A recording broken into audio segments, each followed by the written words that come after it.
بسم الله الرحمن الرحيم. إذا وقعت الواقعة ليس لوقعتها كاذبة خافضة رافعة. إذا رجت الأرض رجا وبست الجبال بسا فكانت هباء منبثا وكنتم أزواجا ثلاثا فأصحاب الميمنة ما أصحاب الميمنة وأصحاب المشأمة ما أصحاب المشأمة والسابقون السابقون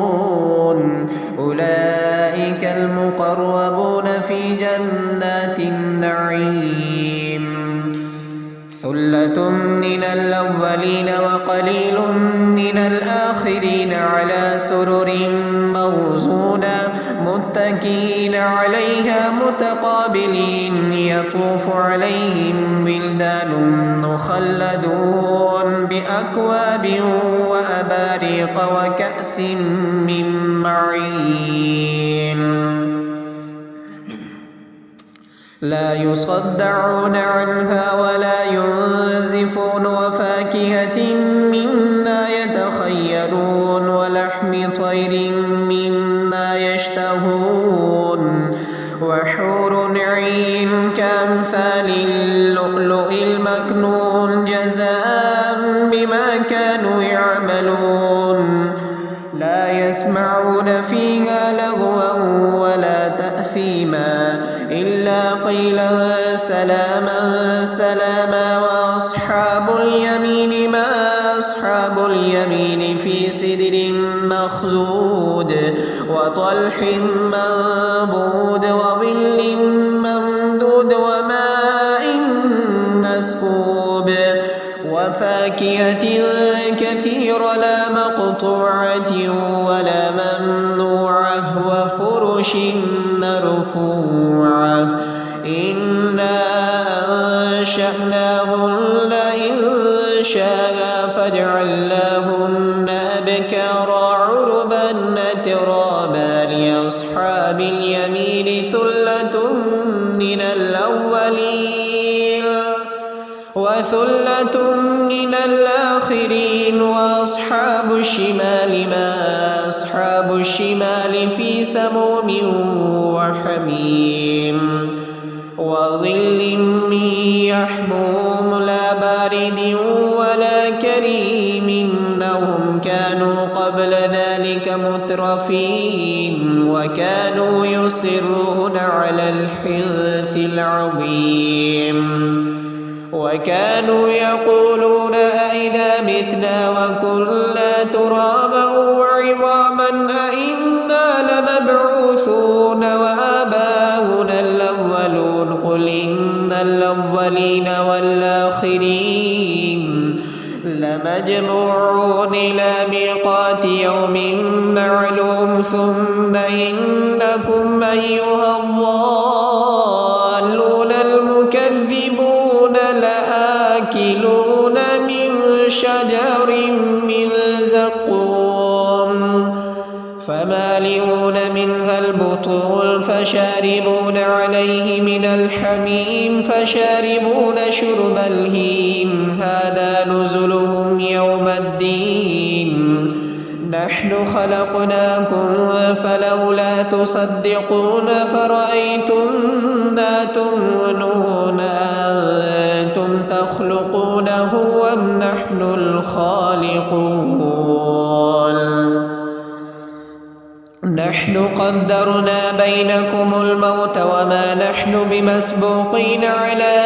أن نبدل أمثالكم وننشئكم فيما لا تعلمون ولقد علمتم النشأة الأولى فلولا تذكرون فرأيتم ما تحرسون أأنتم تزرعونه أم نحن الزارعون لو نشاء لجعلناه حطاما فظلتم تفكهون إنا لمغرمون بل نحن محرومون فرأيتم الماء الذي تشربون أأنتم أنزلتموه من المزن أم نحن المنزلون لو نشاء جعلناه أجاجا فلولا تشكرون فرأيتم النار التي تورون أأنتم أنشأتم شجرتها أم نحن المنشئون نحن جعلناها تذكرة ومتاعا للمقوين فسبح باسم ربك العظيم فلا أقسم بمواقع النجوم وإنه لقسم لو تعلمون عظيم إنه لقرآن كريم في كتاب مكنون لا يمسه إلا المطهرون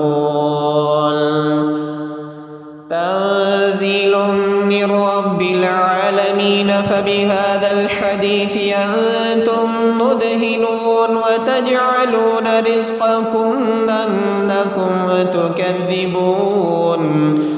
فلولا إذا بلغت الحلقوم وأنتم حينئذ تنظرون ونحن أقرب إليه منكم ولكن لا تبصرون فلولا إن كنتم غير مدينين ترجعونها إن كنتم صادقين فأما إن كان من المقربين فروح وريحان وجنة نعيم وأما إن كان من أصحاب اليمين فسلام لك من أصحاب اليمين وأما إن كان من المكذبين الضالين فنزل من حميم وتصلية جحيم إن هذا لهو حق اليقين فسبح باسم ربك العظيم.